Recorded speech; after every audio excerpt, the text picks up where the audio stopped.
राधे राधे दोस्तों, मैं आपका अपना राहुल पुरी एक बार फिर आप लोगों के समक्ष एक नई वीडियो के साथ उपस्थित हूँ। दोस्तों, आज का जो विषय है वो हम लोगों का विषय रहेगा ज्योतिष पे हम विश्वास करें या अंधविश्वास माने। ये बहुत ही एक सीरियस विषय है दोस्तों, क्योंकि मेरे पास बहुत से लोगों के मैसेजेस आए हैं। काफ़ी सारे लोग जो मुझसे जुड़ते हैं टीवी शो के माध्यम से, वो मुझसे अक्सर ये बात करते हैं कि हम ज्योतिष के ऊपर विश्वास करें, या कई लोग ज्योतिष को अंधविश्वास मानते हैं, तो वहाँ पर जाकर हमारा विश्वास डगमगा जाता है। तो क्या हमें करना चाहिए? देखिए, सबसे पहले एक चीज़ क्लियर होना बहुत ज़रूरी है। ज्योतिष कोई जादूगर नहीं होता दोस्तों, क्योंकि एस्ट्रोलॉजर आपको एक रास्ता बताता है कि आपको अपनी लाइफ के अंदर कौन से ग्रहों के उपाय करने हैं, या कौन सी छोटी छोटी चीज़ों के आप बदलाव अपने जीवन में कर सकते हैं कि जिससे आपकी लाइफ में जो नेगेटिविटी है, जो नेगेटिव पावर है, वो दूर हो जाए और पॉजिटिविटी का प्रचार प्रसार होने लगे। मगर लोग क्या समझते हैं? लोग एस्ट्रोलॉजर को जादूगर मान लेते हैं, भगवान मान लेते हैं। तो ऐसा नहीं है। एस्ट्रोलॉजर भगवान नहीं होता, ना ही वो आपकी पत्रिका के अंदर से किन्हीं ग्रहों को उखाड़ के बाहर फेंक देगा। वो केवल और केवल नेगेटिव ग्रहों को किस प्रकार से हम लोग ठीक कर सकते हैं, कैसे उन्हें हील कर सकते हैं, कैसे जो कमज़ोर ग्रह हैं उनको हम पावर दे सकते हैं, और जो बहुत ही ज़्यादा स्ट्रॉन्ग ग्रह हैं उनको यूज़ करते हुए हम अपनी लाइफ के गोल्स को अचीव कर सकते हैं। ये एक अच्छे एस्ट्रोलॉजर की निशानी है। वो आपको सजेशन देगा और उस सजेशन में आपकी समस्या का समाधान छुपा होगा, ना कि एक समस्या के लिए एक नई समस्या खड़ी होनी चाहिए। तो इस प्रकार का ज्योतिषी अगर आपको मिलता है तो वही है सही ज्योतिष। और ज्योतिष पर दोस्तों बिल्कुल विश्वास रखना चाहिए। हमारी इतनी पुरानी परंपरा है, ये इतना पुराना ज्ञान है। ज्योतिष हमारे वेदों पुराणों से निकला है। तो ज्योतिष विद्या कोई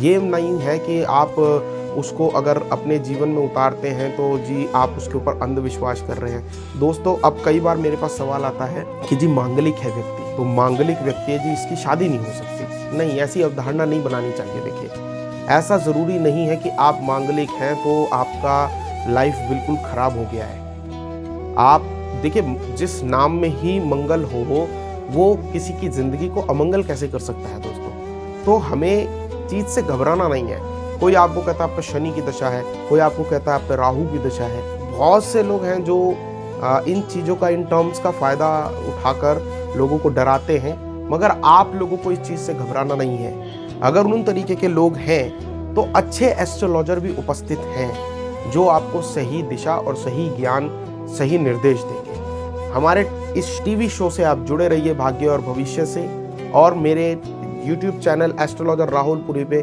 मैं नई नई ज्ञान की बातें आप लोगों के लिए लेके आता रहता हूँ। नई नई वीडियोज़ आप लोगों के लिए बनाता हूँ। नई नई जानकारियाँ इसीलिए केवल लेके आता हूँ ताकि आप लोगों तक सही और सटीक जानकारी में पहुँचा पाऊँ। आप लोग मेरे YouTube चैनल से जुड़े रहिए। किसी भी प्रकार का कोई भी सवाल हो, बिल्कुल निःशुल्क मेरे यहाँ से आप लोग प्राप्त कर सकते हैं उसका जवाब। लाइफ में कोई भी प्रॉब्लम चल रही हो तो आप मुझे याद कर सकते हैं। हमारे सोशल मीडिया हैंडल से भी आप लोग जुड़कर अपने किसी भी टॉपिक के बारे में आप अगर खुलकर जानकारी चाहते हैं तो आप यहाँ से जुड़कर ले सकते हैं। दोस्तों, एक बात है, जैसे मान लीजिए कभी कभी मेरे को बहुत सुनने में आता है कि मांगलिक दोष की वजह से आदमी परेशान है। तो देखिए, मांगलिक दोष की वजह से परेशान होने की आवश्यकता नहीं होती। देखिए, मंगल दोष जो कहा जाता है 1, 4, 7, 8 और 12 में अगर मंगल विराजित हो तो मांगलिक दोष पत्रिका के अंदर बनता है। और कई जगह पे अवधारणा है कि 29 साल या फिर 30 साल के बाद आपका मंगल दोष समाप्त हो जाएगा। देखिए, कभी भी मैं आपको एक बात से ये साफ करा दूं कि आपकी पत्रिका के अंदर से कोई ग्रह गायब नहीं होने वाला।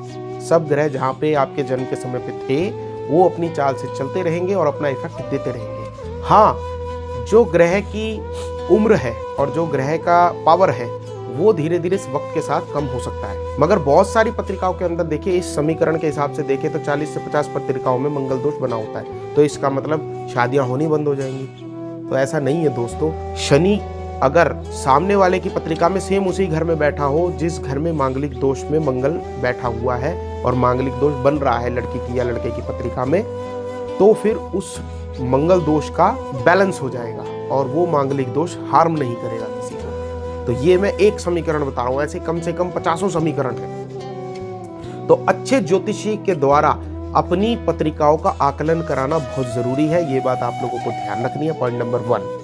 पॉइंट नंबर 2, एस्ट्रोलॉजर की भी ये ड्यूटी होनी चाहिए कि वो सामने वाले की जो समस्या है उसका सरलतम रास्ता बताएं ताकि सामने वाले को उस पर चलने में आसानी हो।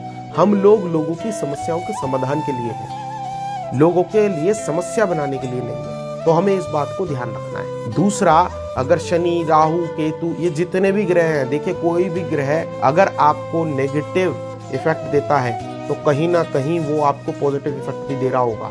तो हमें उस पॉजिटिव एस्पेक्ट को खोजना है और उस पॉजिटिव एस्पेक्ट के ऊपर अपनी लाइफ को हमें आगे बढ़ाना है ताकि हम गोल्स अचीव कर पाए अपने जीवन के अंदर। तो सही एस्ट्रोलॉजर तक पहुंचने की जिम्मेदारी आपकी है, ये जजमेंट आप लोगों का है। आप लोगों को डिसाइड करना है कि कौन आपको सही जानकारी देगा। अगर ये वीडियो अच्छी लगी हो तो लाइक, शेयर एंड सब्सक्राइब कीजिए, घंटी का बटन जरूर प्रेस करिएगा ताकि मेरी नई नई वीडियोस के नोटिफिकेशन आप लोगों तक पहुंचते रहें। आप मुझसे फेसबुक, इंस्टाग्राम, ट्विटर किसी भी माध्यम से जुड़ सकते हैं, अपने सवाल मेरे तक पहुंचा सकते हैं और अगला टॉपिक मुझे कौन सा लेना चाहिए वो भी आप मुझे बता सकते हैं सजेशन के तौर पर। तो अपना प्यार हमारे साथ बनाए रखिए, हमारे YouTube परिवार को बड़े से बड़ा बनाइए और सोशल मीडिया फैमिली को हमें इतना बड़ा बनाना है ताकि हम लोग बहुत लोगों तक अपने मैसेजेस को पहुंचा पाएँ।